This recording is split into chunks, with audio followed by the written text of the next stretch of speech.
بسم اللہ الرحمن الرحیم۔ یہ کتاب ہے متون حدیث پر جدید ذہن کے اشکالات، ایک تحقیقی مطالعہ جس کے مصنف ڈاکٹر محمد اکرم ورک صاحب ہیں۔ یہ کتاب تو بہت پہلے چھپی تھی، شاید 2012 میں آئی ہے، اور اس کے بعد پھر اس کے مختلف ایڈیشن شائع ہوئے ہیں۔ میں نے یہ کتاب کورونا کے دنوں میں مکمل پڑھی تھی، یہ منگوائی تھی، اور آج یہ کتاب دوبارہ سامنے آئی ہے تو سوچا کہ اس حوالے سے آپ کے سامنے اس کا مختصر سا تعارف یا کم از کم اس کا دیدار کرا دوں، تاکہ جن ساتھیوں نے اس کتاب کا مطالعہ نہ کیا ہو تو وہ اس کتاب کا مطالعہ کر لے۔ اس کتاب کا مقصد یا اس کا موضوع اس کتاب کے نام سے ہی واضح ہے کہ حدیث کے متون پر جو جدید ذہن کے جو اشکالات ہیں ان کے تحقیقی جائزہ اور تحقیقی مطالعہ اس کتاب میں پیش کیا گیا ہے۔ دراصل حدیث پر اعتراضات اور شبہات کا سلسلہ تو بہت قدیم ہے۔ پہلی صدی ہجری سے معتزلہ اور خوارج روافض نے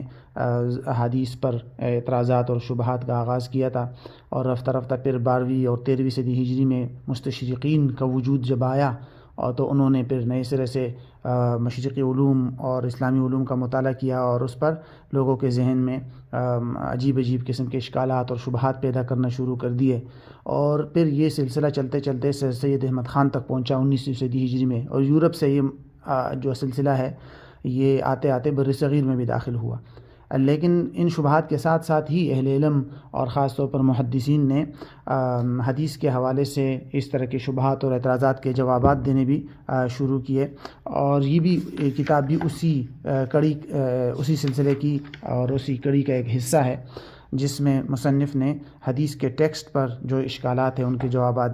دیے ہیں۔ دراصل حدیث کے سلسلے میں جو اعتراضات یا شبہات سامنے آتے ہیں وہ دو قسم کے ہوتے ہیں۔ ایک تو حدیث کی تاریخی حیثیت یا اس کی فنی حیثیت اور اس کی حجیت اور تشریعی حیثیت کے حوالے سے ہیں، وہ ایک سائڈ پہ ہیں۔ لیکن دوسری طرف کچھ احادیث جن کا ثبوت یا حجیت تو پر اعتراضات تو نہیں ہوتے، لیکن ان احادیث کے متن پر، اس کے ٹیکسٹ پر اور الفاظ پر کچھ شبہات اور اعتراضات کیے جاتے ہیں کہ بھئی یہ عقل کے خلاف ہے، یا یہ چیز ناممکنات میں سے ہیں، یا اس طرح کر کے جو حدیث کے متون اور موضوعات پر جو اعتراضات ہوتے ہیں، تو اس کتاب کے اندر اسی دوسری جہت پر توجہ دی گئی ہے، اور مصنف نے بہت ساری ایسی حدیث کے متون کو لے کر ان پر جو اعتراضات یا شبہات ہوتے ہیں ان کے جوابات دینے کی کوشش کی ہے۔ ہم اس کا خاکہ ذرا دیکھتے ہیں، ذرا دیکھیے گا کہ پہلے تو اس پر مقدمہ ہے جس میں فتنہ انکار حدیث اور فتنہ انکار سنت کے حوالے سے کچھ اہم پوائنٹ ہیں، لیکن پھر اس کے بعد جب ابواب شروع ہوتے ہیں تو پہلے باب کے اندر کون سی احادیث کو لے کر اس کے حوالے سے جوابات دیے گئے ہیں، وہ ہے کہ ذخیرہ حدیث کی حفاظت اور استناد سے متعلق روایات، کہ کچھ احادیث میں آتا ہے کہ احادیث لکھنے کی ترغیب ہے، کچھ احادیث میں آتا ہے کہ آپ صلی اللہ علیہ وسلم نے کتابت حدیث سے منع کیا، تو اس طرح کے احادیث کے کیا جوابات بنتے ہیں۔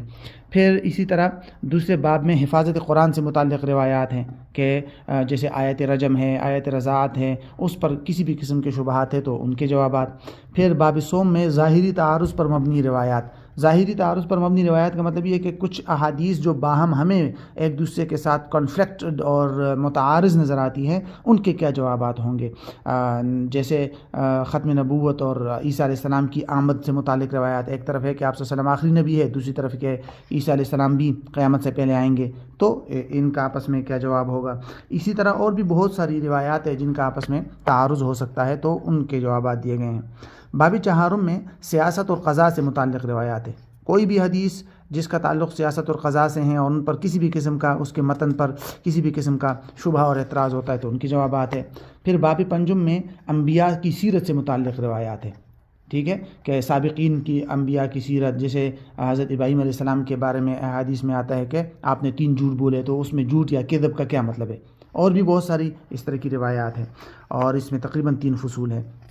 پھر باب ششم میں عقل عام اور مشاہدے سے ظاہری تعارض، یعنی کچھ چیز ایسی ہے جو ہمارے عقل کے خلاف نظر آتی ہے یا مشاہدے کے خلاف نظر آتی ہے، جیسے کہ ایک حدیث میں آتا ہے کہ گرمی کی شدت جو ہے وہ دنیا میں جو ہوتی ہے وہ جہنم کی ایک سانس ہے، تو اس کا کیا مطلب ہے، یا سورج جو ہے وہ جب جا کے غروب ہوتا ہے تو عرش کے نیچے سجدہ کرتا ہے، اس کا کیا مطلب ہے۔ ٹھیک، اس طرح اور بھی بہت ساری روایات ہیں جو عام مشاہدے اور اس کے خلاف ہمیں نظر آتی ہے. تو یہ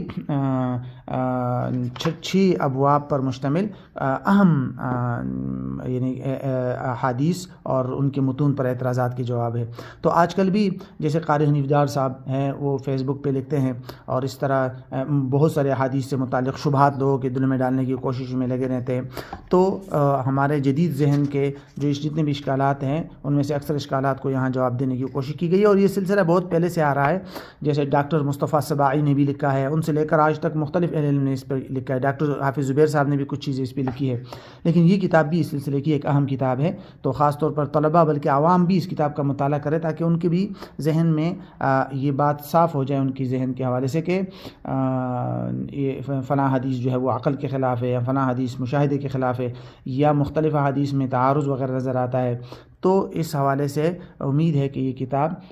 جدید ذہن کو انشاءاللہ اپیل کرے گی اور بہت فائدہ ہوگا اس سے.